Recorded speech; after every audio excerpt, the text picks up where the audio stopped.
Anakku, kita akan lanjutkan pembelajaran minggu yang lewat.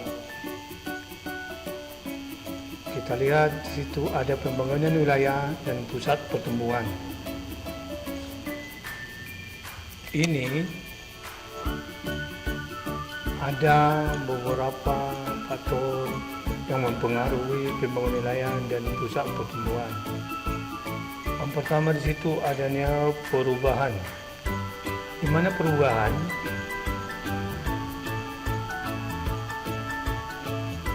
Dalam pembangunan wilayah itu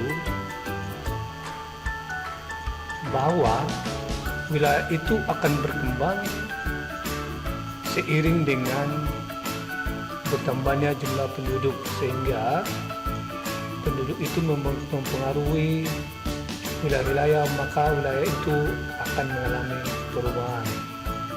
Selanjutnya kita lihat potensi dalam suatu wilayah. Yang pertama di situ ada demografis. Yang dimaksud dengan demografis adalah mengenai penduduknya. Kemudian ada sosial ekonomi. Sosial ekonomi merupakan aktivitas manusia dalam melakukan pekerjaannya atau untuk mengajarkan atau melakukan cara untuk memenuhi kebutuhannya.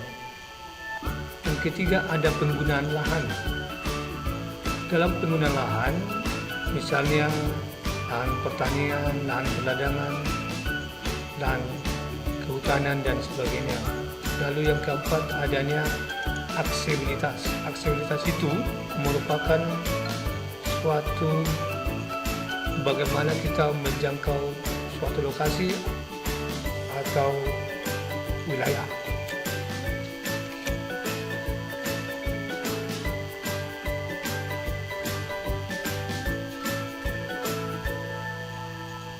Selanjutnya teori pusat pertumbuhan. Teori pusat pertumbuhan itu ada 3. Yang pertama ada teori polarisasi ekonomi. Ini dikemukakan oleh ahli Gunnar Myrdal.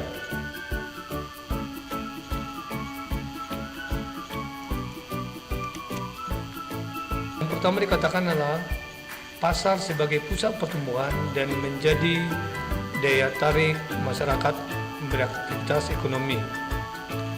Kedua, menggunakan konsep pusat pinggiran.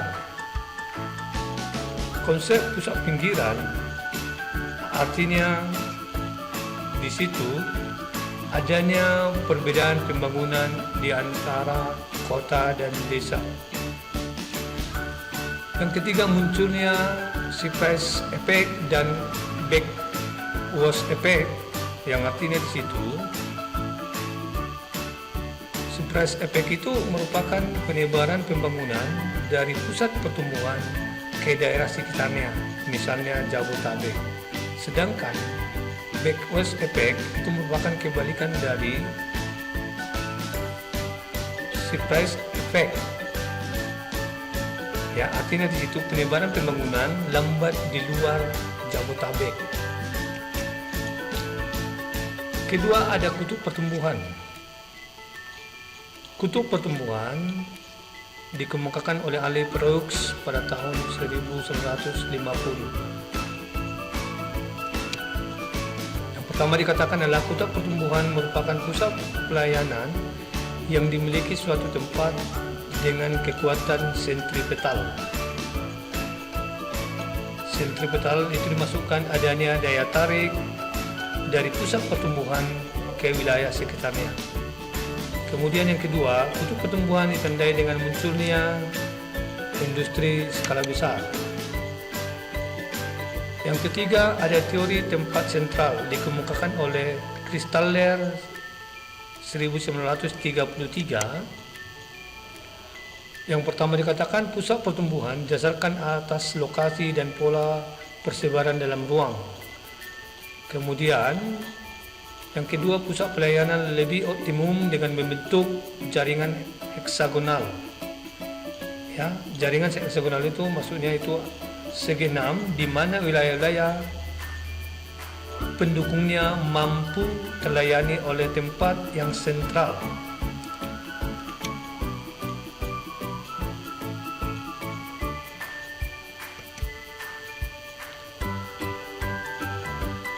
Kemudian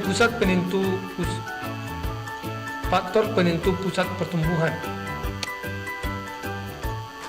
Pertama di situ adanya SDA atau sumber daya alam, ya misalnya perkebunan, pertambangan, kehutanan, kelautan dan lain-lain. Yang kedua ada SDM, misalnya keahlian, manajemen, keterampilan. Kemudian ada topografi wilayah, ada daerah datar, pegunungan, dan juga dipengaruhi oleh vegetasi. Kemudian ada fasilitas penunjang, misalnya jaringan jalan, air bersih, pusat niaga, dan sebagainya. Pengaruh pusat pertumbuhan. 1. Pemusatan sumber daya manusia. Pengaruh pusat pertumbuhan. 1. Pemusatan sumber daya manusia, pusat pertumbuhan menarik banyak tenaga kerja. Yang kedua, perkembangan ekonomi. Perekonomian di pusat pertumbuhan terus meningkat. Ketiga, perubahan sosial budaya. 1. Akulturasi budaya. Kedua, informasi antar daerah semakin meningkat.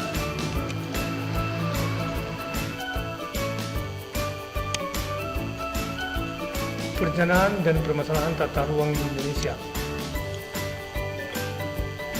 Perencanaan tata ruang di Indonesia. 1. Perencanaan ruang berdasarkan sistem. 1. Sistem wilayah. Sistem wilayah itu dikatakan sebagai pembagian wilayah berdasarkan kepala daerah atau alamat surat. Yang kedua, sistem internal perkotaan dimaksudkan situ suatu sistem untuk mengarahkan, mengorganisasikan, mengukur sumber daya suatu organisasi.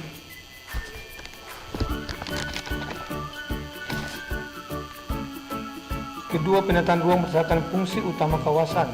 Yang pertama, kawasan lindung. Kawasan lindung diartikan kawasan yang ditetapkan dengan fungsi utama melindungi kelestarian lingkungan hidup. Yang kedua, kawasan budidaya. Kawasan budidaya itu adalah wilayah yang ditetapkan. Yang kedua, kawasan budidaya, kawasan yang ditetapkan dengan fungsi utama untuk dibudidayakan atas dasar kondisi dan potensi SDA.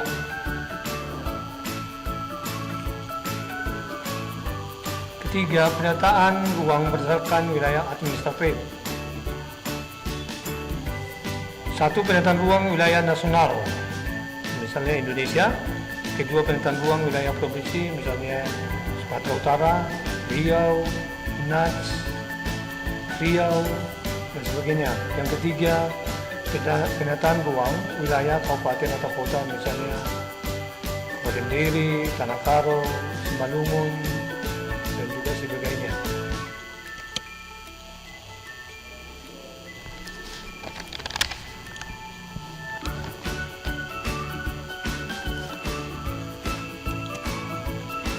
Permasalahan dalam penerapan tata ruang di Indonesia.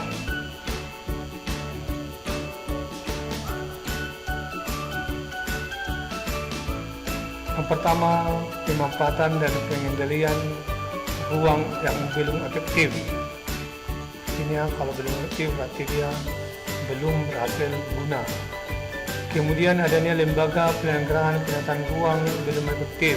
Misalnya ada BKTRN, Badan Koordinasi Tata Ruang Nasional, dan BKTRD, Badan Koordinasi Tata Ruang Daerah. Yang ketiga, sistem informasi penunjang pembangunan yang belum optimum, artinya yang belum maksimal. Keempat, adanya kesenjangan antar wilayah di Indonesia. Misalnya